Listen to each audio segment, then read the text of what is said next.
দখলদারদের বাধা উপেক্ষা করে চট্টগ্রামে অর্ধ শতাধিক অবৈধ স্থাপনা উচ্ছেদ করেছে রেলওয়ে।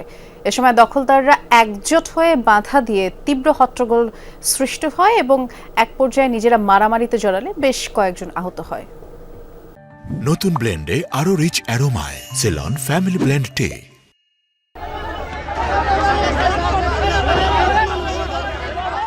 কখনো নিজেদের মধ্যে মারামারি, কখনো এক্সকাভেটরের সামনে দাঁড়িয়ে উচ্ছেদ কার্যক্রমে বাধা।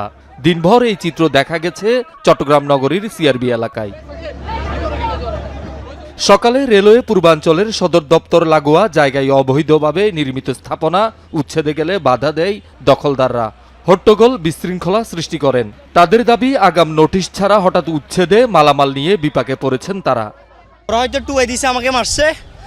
এখানে আমরা হচ্ছে যে ভিকটিম, আমাদের রেস্টুরেন্ট ভাঙছে। আমরা এক অবৈধ না, এখানে আমরা ভাঙছে, আমাদেরটা অবৈধ উচ্ছেদ করছে, আমরা খুশি, সমস্যা নেই, আমরা তাতে কোনো সমস্যা নেই। ওইগুলো অবৈধ সব ভাঙতে হবে। কিছু এখনো অফিস আছে যে ফ্যাসিস্ট হাসিনার ওই পুরনো অফিসগুলো, এগুলো ওরা ভাঙতেছে না, কারণ এগুলো যদি রেলওয়ে সম্পত্তি হয় ওগুলো তো রেলওয়ে সম্পত্তি।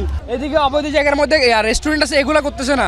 এখানে গরিব মানুষের যা আছে এগুলো ভাঙতেছে। ভাঙার কথা ছিল বাইরের এগুলা, বাসের এগুলা, ওগুলা সিমেন্টের এগুলা ভাঙার কথা ছিল, এগুলো ভাঙে ফেলতেছে। আমাদের এখানে কাগজপত্র আছে দোকানের, যে ভাঙার আগে 2 মাস আগে আমাদেরকে বলবে যে উচ্ছেদ করা হবে, তোমরা মানে দোকান ছাড়ে চলে যাও। কোনো নোটিশ ছাড়া, কোনো আদেশ কর্ম ছাড়া শুধু শুধু ভেঙে দিলে যে সব সমস্যার সমাধান হবে এটা না।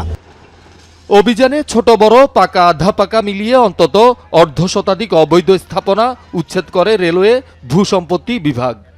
আজকে আমরা সর্বহারা হয়ে পথে ভিখারি হয়ে গেছি। আমার এটা ছাড়া আমার আর কিছু নাই, আমার 5টা মেয়ে, আমার আর কিছু নাই।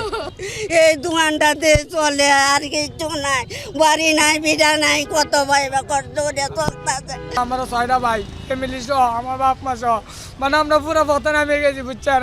আমরা কি করবো, আমরা কই বলতে পারি না কিভাবে কি করবে। অনেক খুব সুন্দরভাবে জীবন যাপন করতেছে, কোনো প্রবলেম নাই। আমাদেরকে একটা স্থান দিতে হবে ভাইয়া, আমরা আর কোনো কিছু চাই না।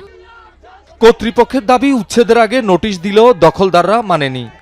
চিঠি দেওয়া হয়েছে, নাকি করা হয়েছে। সবাই তো বাধা দেওয়া, অবৈধ কাজ করবে আবার বাধা দিবে, বাধা উপেক্ষা করে কাজ করতে হবে।